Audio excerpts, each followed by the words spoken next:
This conference will now be recorded. Hey, everybody, welcome to the Safe Space Podcast with Tammy D. And as you know, lately I've really been on a binge of interviewing some of the best financial advisors, insurance advisors, gurus, CPAs, people like that from all across the country to get their take on what they're telling their clients about, money and safety and retirement and all that sort of stuff. So today I have with me a very special guest from the Chicagoland area.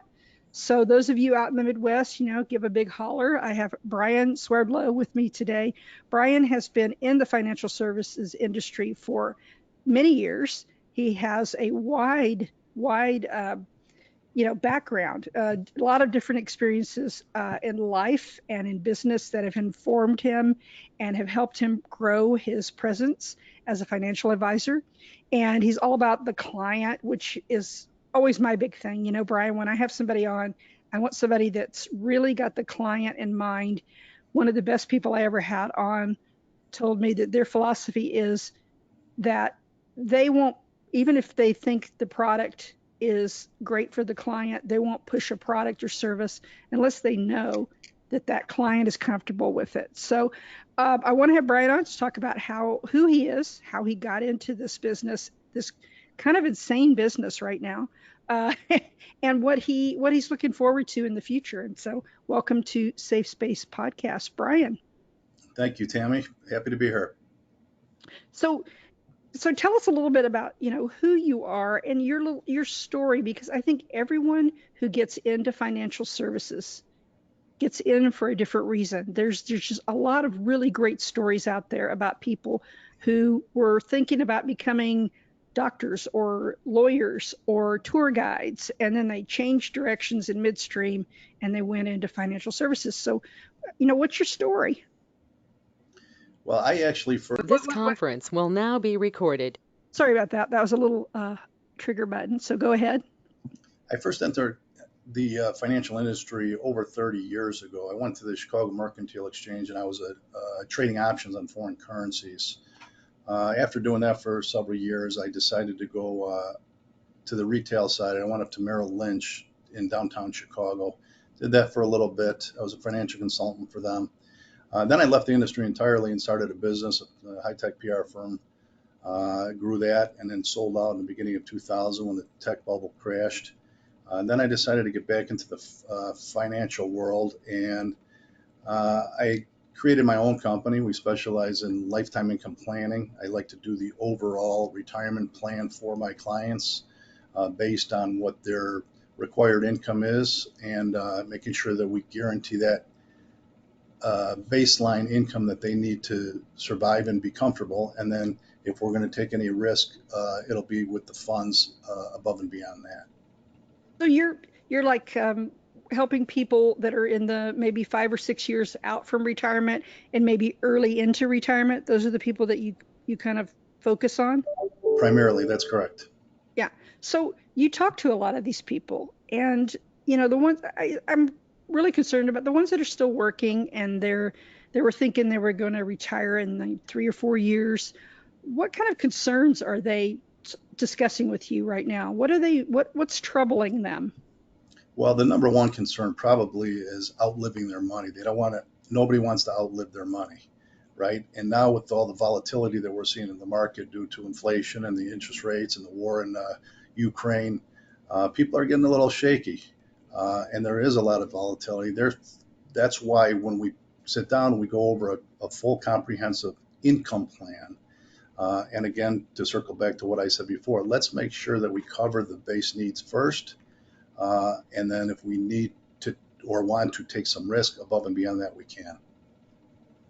So they're kind of nervous about not having enough money because they're watching their savings being eaten up by inflation, and maybe some of them may be getting ready to experience layoffs or other things that are happening. What's the number one thing you think people fail to do when they're planning for retirement? The number one thing that they've failed to do is to plan, to have a concrete income plan to make sure that all of these aspects are covered. Right. So they don't even I mean, you have to, thinking about it and wishing for a result's not the same thing as planning. So, like, what are the elements? What would a real solid financial plan look like for most people? Well, what I tell the clients and folks that I meet with is the accumulation phase is designed specifically for accumulating your assets. Those are the years you're working and putting the money away. But now you have to move into the distribution phase. Okay, so let's look at what kind of guaranteed income you have. Social Security, do you have any pensions? Any other guaranteed, let's say maybe rental income. Let's take a look at that and then do an overall plan based on your risk tolerance and what your goals are. Okay, so that makes sense. And when you sit down with people, what kind of questions are you asking them to kind of determine this? I mean, everybody's situation is totally unique, and I've always wondered how financial advisors can develop these processes that are consistent, but they still reflect everybody's individual situation. Right. Well, if you go to a doctor, you can't have a doctor make a recommendation without knowing your full health, correct? So what I do is I ask them all the questions that are necessary. What type of assets do you have for retirement? Are they qualified funds, non-qualified funds? Do you have a pension coming in from an old employer, perhaps? And we go through all that. We also go through health questions because oftentimes we'll use something within the insurance industry that could help provide some tax-free income down the road. And I need to know all of it. I need to know what their monthly income requirements are. Where do they live? Do they plan on staying where they're living now, or do they plan on moving? Do they want to leave any money to the children or beneficiaries, or is that not important to you? And you'd be surprised. I meet with couples, and the husband and wife have totally different ideas on that. The wife says, "Oh yes, I want to leave as much as I can to the children," let's say, and the husband will say, "No, well we've given them enough. We put them through college. The rest they're on their own." But for the most part, I don't like my kids. I don't want to leave them anything. Right. Well, listen, look at some of the most wealthy people in the world. They say the same thing, like a Bill Gates. You know, he once said that he wasn't going to leave any money to his kids either. He wants them to do it on their own. But I'm sure they're going to be okay. I'm not too worried about them. Yeah, I don't think they're going to be suffering a lot. They just might not get billions. They may just get a few million instead, you know? Exactly. And so what I say is, if most of the clients that I meet with, they say, listen, we want to live our lives comfortably. We worked all our lives. Let's have a nice retirement. And whatever's left over, yes, we want it all to go to our kids. That's the majority of the responses that I get. So we said, okay, with that in mind, let's design a plan that grows your income, provides you with the income that you need, and then maximize what's left over to go to your beneficiaries. So are taxes a big deal? Because I'm hearing a lot about, from my advisors that work with me, tax situations. How can taxes really be a problem when you're going into retirement? Oh, absolutely. It's a huge problem. Look at the tremendous size of the debt the country has right now. We're, surpassing $30 trillion, right? So how does the government get money to cover that? They increase tax rates. And, if you look historically, we're not even close to the highest tax rates we've had in the past. They've come down a little bit in the last few years, but they're planning to go up soon, and I think we're going to see it sooner than later. So yes, taxes is a big concern for a lot of my folks. So you've got a separate tax planning strategy that goes in with this total overall financial plan. Is that the idea? Absolutely. Yeah. So you can deploy that and change that depending on, where their bracket is when they retire and other things. Like, for example, people that have investments outside of traditional investments, like real estate, for example, they have to do a more proactive type of tax planning, right? Yes. So you're going to have to look at everything they've got, basically, where they want to be, and I've heard this before, and you probably have experienced it too, Brian, that most of us tend to underestimate how much it's going to cost to live when we no longer work. Is that true? Absolutely. Yeah, I mean, people are like, oh, I think I can get by on 1,000 a month, and we're, I don't know. So And having and having that's why when we ask what are your monthly expenses, we don't just blanketly say that and say, okay, let them shoot us a number, because they're going to all round up, right? They're going to all say, oh, 4,000, 5,000, 10,000, 20,000, whatever the case is. But I make sure that they fill out a complete budget so they're not forgetting anything, right? Uh, which includes everything from food, utilities, gas, travel, medication, you name it. I want it on there so we know that we can pinpoint what the actual expenses are on a monthly basis. Perfect. So just like walk me through. Okay, so I'm a client and I call Brian and he answers the phone. No, he doesn't. He has somebody answering the phone for him saying Brian Swerdlow and Associates or whatever. Walk me through the process of what you're going to do step by step when I come in to ask you for financial guidance. Okay, well, what we would do is we would set up an appointment for you to come in. I would take what we refer to as a fact finder and ask you all the questions. We would determine what your expected Social Security benefits are. We would look at any of the pensions, like I mentioned. We would look at what your monthly expenses are. We would look at your goals and what you're looking to do in retirement.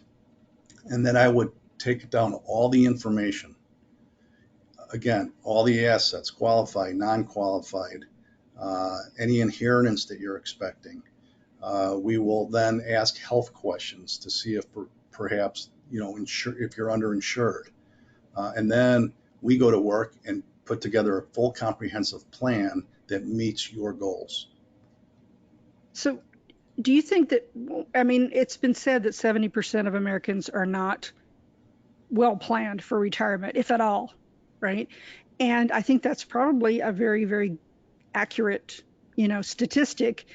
What do you think is really keeping people from doing it? Do they think it's going to be embarrassing, or do they think it's going to be expensive, or are they just afraid to talk about the inevitable, which is death and getting older? And I mean, what do you think is the reason people don't do this and they get freaked? Change. Everybody's afraid of change. So unfortunately, what happens is when people are afraid of making changes, they bury their head in the sand and don't do anything, which is probably the worst thing you can do. Believe me, when I sit down and we're finished putting this plan together, the relief that I see in my clients' eyes of, okay, now we really have a good understanding of how it's going to play out. Where the other ones are kind of hoping and wishing and praying. Okay, I got X amount of money in the stock market. That's great. The stock market goes up, the stock market goes down, and everyone says, oh, the stock market will always come back. And if you're in pre-retiree years, or you're just about to retire, or you just retired, it may not come back in your lifetime, right? We've seen some decades that have kind of gone by without any type of increase. So that's what we need to guard against and protect against. That's an unrealistic expectations that people have, basically, that what goes up must come down and vice versa. And also, I think there's a lot of people who just have trouble wrapping their minds around how much they're really going to need. I know I did a calculator once, Brian, to see how much will you need in retirement. And granted, I'm not even asking, I don't want to travel a lot. I don't want to do it. There's a lot of things I don't want to do that my friends who are retiring want to do. So I sat down and I just said basic needs and a few things, a vacation every now and then. And I was shocked at how much money I was going to have to have. Do you find that with people? Are they sort of like, wow? Yes, I agree. They often underestimate how much they're going to need to retire. And another thing I think people don't understand is that, even though you start talking about retirement planning, what you're really talking about is your financial future, whether or not you some people may be like Warren Buffett and they may just work until they're like 100 or whatever, but other people may have to retire sooner than they even anticipated. Do you think it's a wise idea for people to start planning as soon as they get their first paycheck? I mean, I would think so. Absolutely. I think the sooner you start planning, the better off you'll be. Because time is usually not on your side. Mhm. in life. But when you start early, not only do you have to contribute less to your retirement plans in general, but you could stop sooner. I mean, if I had started planning at age 20, I probably could be done by age 45, right? No more having to put that money aside. But if you do it the right way, you can stop sooner. And if you keep going until you retire, you're going to be retiring with a lot more money than most of your peers, I think. So, I know we don't have a lot of time today to talk about who you are and what you do, but what do you think what's your main motivation, really, Brian, for being in this business and putting up with all us stupid people out there that don't want to do anything? I really do this because the peace of mind that it gives my clients. Like I said, once they see the final plan and we implement it, it's almost like a burden that's lifted off their shoulders. And then they can go enjoy the retirement that they've always wished for and planned for, and not Yeah, have to worry about, God forbid, the market goes down 30% this year, 40%. They're still going to be okay. I could see that. You have a little more peace of mind. You could sleep better at night. So the idea behind planning isn't that you are going to know everything that's going to happen in the future, but it's that you're prepared so you won't be scared, right? I did an interview with a guy called the Economic Ninja, and his tagline is, you know, be prepared so you don't have to be scared. And I think that's really good. Financial services will give you more peace of mind.